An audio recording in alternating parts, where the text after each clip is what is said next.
Hey guys, here we are again. The wind is just going crazy today, so I've got my hat on, but good news is Igloo is just about finished.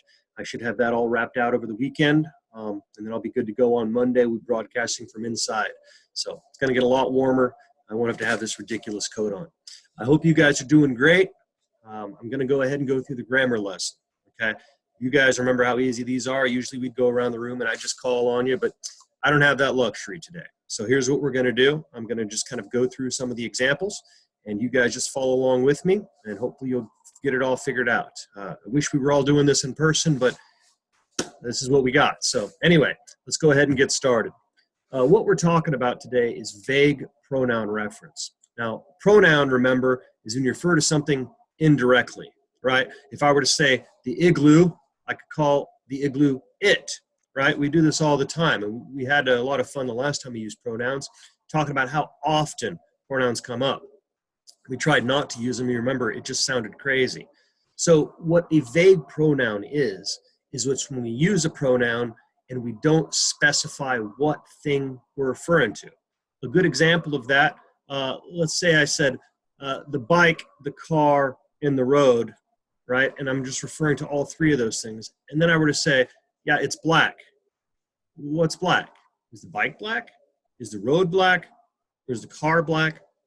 Are they all black?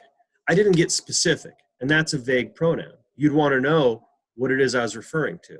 So go ahead and go to subunit 4, lesson 3, and let's go to that second tab, okay? And the first example they give us here is the bear chased the squirrel up the tree, and it would not come down. So what is it? Did the bear not come down? Did the squirrel not come down? And that's the question they're asking is, what does the pronoun it refer to? And in this situation, it's unclear. We don't know whether it was the bear or the squirrel.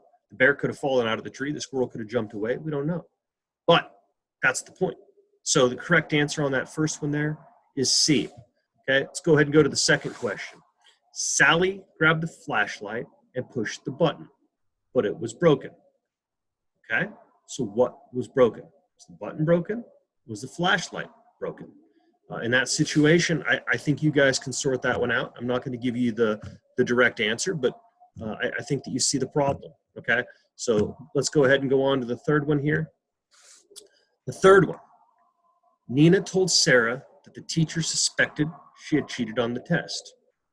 The second line here is Nina was worried that the teacher suspected she had cheated on the test. Now what they're asking us here is which one is clear? In the first one, she had cheated on the test. Are we talking about Nina? We're talking about Sarah. I don't know. Do you know?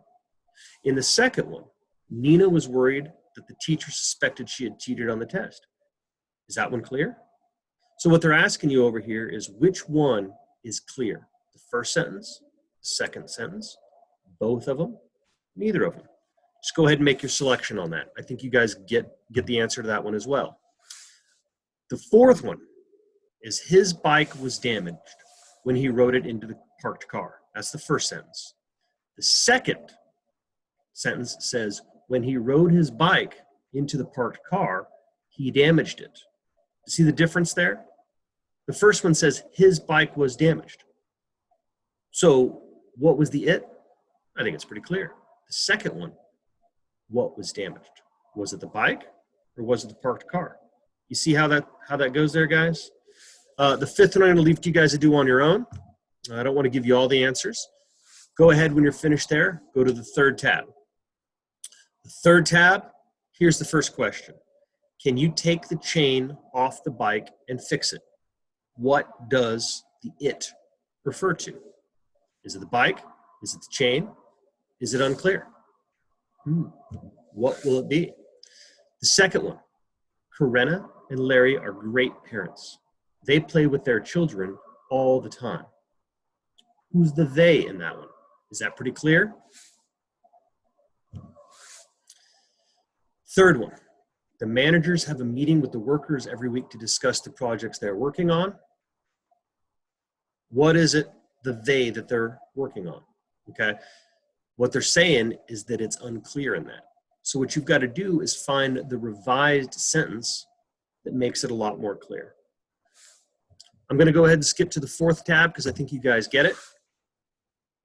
On the 4th tab, they're going with much larger passages, okay? So I'm going to read this first paragraph, and we're going to kind of figure out what they're talking about.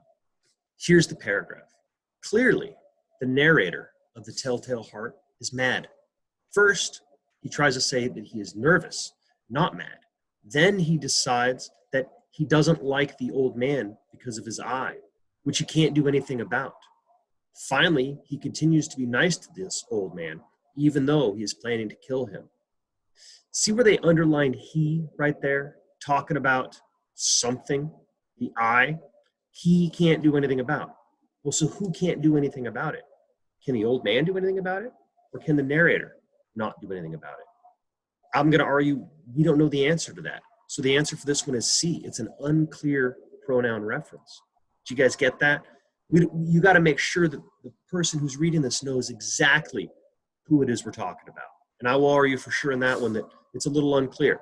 So you got that one there? Let's go to the second one. Mary, Jane, and I had a sleepover. We were having a great time playing cards. Then Mary got mad and we had to apologize. We decided to play a different game. So there's two we's here, okay? Mary got mad and we had to apologize, okay? Probably Jane and I had to apologize. But then we have a second we. We decided to play a different game. On this we, was it just me and Jane? Was it Mary, Jane, and I? Are we clear? Do you see what happens there, guys? You got to make sure that we know exactly who the we is. It could have been that they apologized and said, all right, Mary, beat it. And then they just played a game, the two of them. I don't know. Or Mary got over it and they all played a different game together. It's an unclear reference. Does that make sense?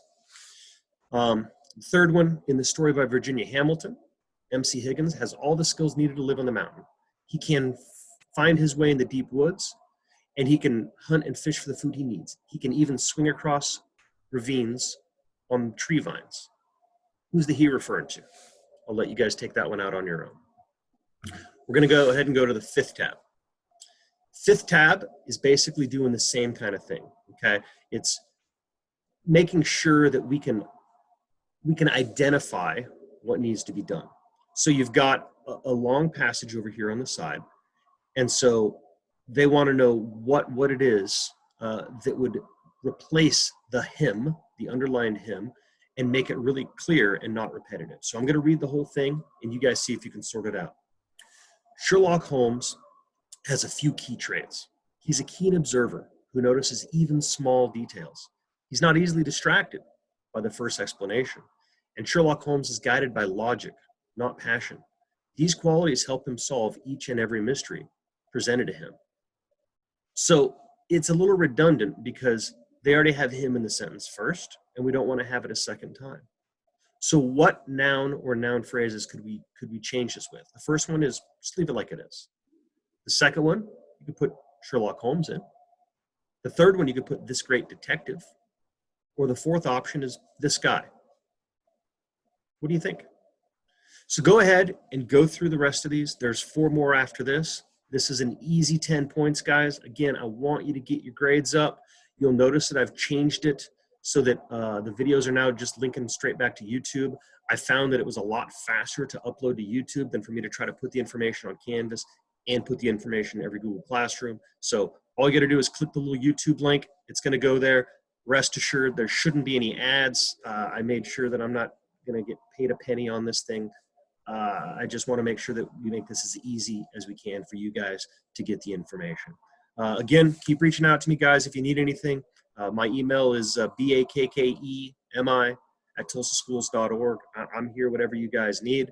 I hope that you're all hanging in there. Again, I still miss you, but I think we're doing the best that we possibly can in this situation. All right, I'm gonna get back to work on the igloo and try not to freeze to death out here. Me and the penguins and walruses have all gotten pretty close, but tell you, those penguins are looking pretty delicious at this point. There's no takeout available down at the South Pole, but you know, what are you gonna do? All right, I'll talk to you guys again on Monday. See you soon.